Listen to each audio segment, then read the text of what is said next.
ಹೊಸ borewell motor ಬಿಡುವ ಮುನ್ನ ಈ 4 ತಪ್ಪುಗಳನ್ನು ಮಾಡೋಕ್ಕೆ ಹೋಗಬೇಡಿ. ಮಾಡಿದರೆ ಬೋರ್ವೆಲ್ ಒಳಗಡೆ ಮೋಟಾರ್ ಲಾಕ್ ಆಗುವ ಸಾಧ್ಯತೆ ಇರುತ್ತದೆ. ಹಲೋ ಎಲ್ರಿಗೂ ನಮಸ್ಕಾರ. ಈ 4 ತಪ್ಪು ಮಾಡಿದರೆ ನಿಮಗೆ ಗೊತ್ತಾಗಲ್ಲ ಎಷ್ಟು ಅಮೌಂಟು ಈ ಬೋರಿಂದ ಕಳ್ಕೊತೀರಾ ಅಂತ. ವಿಡಿಯೋನ ಕೊನೆ ತನಕ ನೋಡಿ. ಮೊದಲನೇದು ಏನಂದರೆ, ಬೋರ್ವೆಲ್ ಡ್ರಿಲ್ಲಿಂಗ್ ಮಾಡಿಸಿದಾಗ ನಿಮ್ಮ ಬೋರ್ವೆಲಲ್ಲಿ ಬೋರ್ಡ್ರಸ್ ಬಂದಿದೆಯಾ? ಬೋರ್ಡ್ರಸ್ ಬಂದಿದ್ದರೆ ನೀವು ಮೊದಲು ಬೋರ್ವೆಲ್ ಕ್ಯಾಮ್ರಾ ಸ್ಕ್ಯಾನಿಂಗ್ ಮಾಡಿಸ್ಕೊಂಡು ಆನಂತರ ಮೋಟ್ರ್ ಬಿಡಿ. ಬೋರ್ವೆಲ್ ಕ್ಯಾಮ್ರಾ ಸ್ಕ್ಯಾನಿಂಗ್ ಮಾಡಿಸ್ದೆ ಮೋಟ್ರ್ ಬಿಟ್ಟರೆ ಏನಾಗುತ್ತೆ ಅಂದರೆ ಬೋರ್ಡ್ರಸ್ ಲಾಕ್ ಆಗೋ ಚಾನ್ಸ್ ಇರುತ್ತೆ. ಎಲ್ಲ ಬೋರ್ವೆಲ್ಲೂ ಲಾಕ್ ಆಗೋ ಚಾನ್ಸ್ ಇರುತ್ತೆ ಅಂತ ಹೇಳ್ತಿಲ್ಲ. ಬೋರ್ವೆಲ್ ಡ್ರಿಲ್ಲಿಂಗ್ ಮಾಡಿದಾಗ ಯಾವ ಬೋರ್ವೆಲಲ್ಲಿ ಬೋರ್ಡ್ರಸ್ ಬಂದಿರುತ್ತೋ ಆ ಬೋರ್ವೆಲ್ಗಳಿಗೆ ಹೇಳ್ತಾ ಇರೋ ಮಾತಿದು. ಮೋಟಾರ್ ಪೈಪ್ ಸೆಲೆಕ್ಷನ್ ಮಾಡಿದಾಗ ಪ್ಲಾಸ್ಟಿಕ್ ಪೈಪ್ ತೆಗೆದುಕೊಳ್ಳಬೇಡಿ.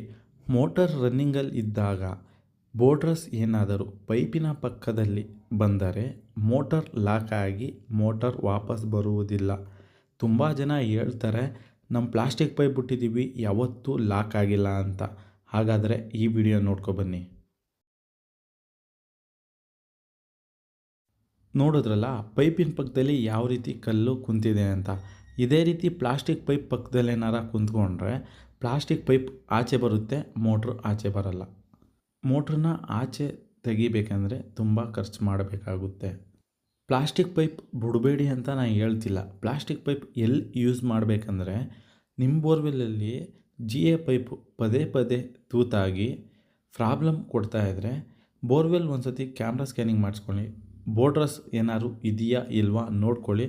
ಆನಂತರ ನೀವು ಪ್ಲಾಸ್ಟಿಕ್ ಪೈಪ್ ಬಿಟ್ಕೊಳ್ಳಿ. ನೋಡಿ, ಈ ಬೋರ್ವೆಲ್ಲಿಂದ ಬಬಲ್ಸ್ ಬರ್ತಿದೆ, ಇದು ವಾಟರ್ ಗ್ಯಾಪು. ಈ ಎಳೆಯಲ್ಲಿ ಬೋರ್ಡ್ರಸ್ ಇಲ್ಲ, ಕ್ಲೀನಾಗಿದೆ.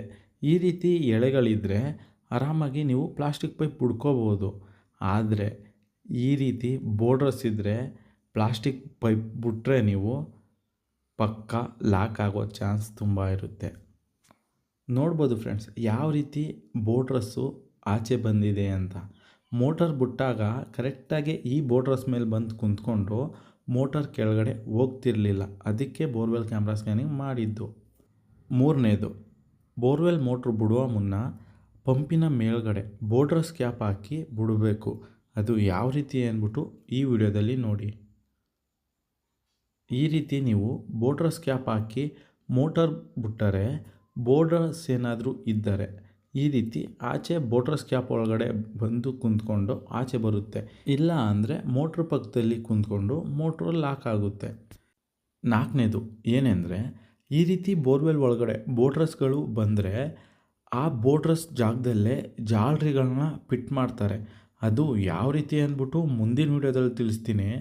ಯಾರ್ಯಾರು ಈ ವಿಡಿಯೋನ ನೋಡ್ತಾ ಇದ್ದೀರಾ, ನಮ್ಮ ರೈತರಿಗೆಲ್ಲರಿಗೂ ಶೇರ್ ಮಾಡಿ. ನಿಮ್ಮ ಒಂದು ಶೇರಿಂದ ನಮ್ಮ ರೈತರಿಗೆ ತುಂಬ ಹಣ ಉಳಿತಾಯವಾಗುತ್ತೆ. ನಮ್ಮ ರೈತರಿಗೋಸ್ಕರ ಆದರೂ ನಮ್ಮ ಚಾನಲ್ನ ಸಬ್ಸ್ಕ್ರೈಬ್ ಮಾಡಿ ಅಂತ ಯಾಕೆ ಕೇಳ್ತಾ ಇದ್ದೀನಿ ಅಂದರೆ, ನಮ್ಮ ಚಾನಲ್ಲು ನಮ್ಮ ರೈತರಿಗೆ ತಲುಪಲಿ ಅನ್ನೋಗೋಸ್ಕರ ಸಬ್ಸ್ಕ್ರೈಬ್ ಮಾಡಿ, ಈ ವಿಡಿಯೋಗೆ ಒಂದು ಲೈಕ್ ಕೊಡಿ ಅಂತ ಕೇಳ್ಕೊತಾ ಇದ್ದೀನಿ. ನೀವು ಒಂದು ಸಬ್ಸ್ಕ್ರೈಬು, ಒಂದು ಲೈಕು, ಒಂದು ಶೇರಿಂದ ನಮ್ಮ ರೈತರಿಗೆ ತುಂಬ ಹಣ ಉಳಿತಾಯವಾಗುತ್ತೆ. ಅದಕ್ಕೋಸ್ಕರ ಕೇಳ್ಕೊತಾ ಇದ್ದೀನಿ. ಪ್ಲೀಸ್ ಎಲ್ಲರೂ ಸಬ್ಸ್ಕ್ರೈಬ್ ಮಾಡಿ, ನಮ್ಮ ಚಾನಲ್ನ ಸಪೋರ್ಟ್ ಮಾಡಿ. ಫ್ರೆಂಡ್ಸ್, ಈ ಫೀಲ್ಡ್ ಬಂದು ನಾನು 10 ವರ್ಷ ಆಗಿದೆ. ಯಾವ್ಯಾವ ಬೋರ್ವೆಲ್ ಒಳಗಡೆ ಬೋರ್ಡ್ರಸ್ ಬಂದಿದೆಯೋ ಆ ಬೋರ್ವೆಲ್ ಒಳಗಡೆ 1, 2, 3, 4 ಏನು ಮೋಟ್ರುಗಳು ಆಚೆನೇ ತೆಗಿಯೋಕ್ಕಾಗಿಲ್ಲ. ಆಚೆ ತೆಗಿಬೇಕು ಅಂದರೆ ಒಂದು ಮೋಟ್ರಿಗೆ 10 ರಿಂದ 20 ಸಾವಿರ ಖರ್ಚು ಮಾಡಬೇಕಾಗುತ್ತೆ. ಅದಕ್ಕೆ ನಮ್ಮ ರೈತರುಗಳು ಏನು ಮಾಡ್ತಾರಂದರೆ, ಮೋಟ್ರು ಒಳಗಡೆ ಲಾಕ್ ಆದರೆ ಆಗಲಿ, ಹೊಸ ಮೋಟ್ರು ಬಂಡವಾಳ ಹಾಕ್ಕೊಂಡು ಬಿಡ್ಕೋತೀವಿ ಅಂದ್ಬಿಟ್ಟು ಹೊಸ ಮೋಟ್ರು ಬಿಡ್ತಾರೆ. ಆ ನಂತರ ಏನಾಗುತ್ತೆ, ಅದೇ ಸೇಮ್ ಕೇಸು, ಬೋರ್ಡ್ರಸ್ ಬರುತ್ತೆ, ಲಾಕ್ ಆಗುತ್ತೆ, ಮೋಟ್ರು ಒಳಗಡೆ ಇರುತ್ತೆ. ಈ ರೀತಿ ಸಮಸ್ಯೆಗಳು ತುಂಬ ಆಗ್ತಿದೆ.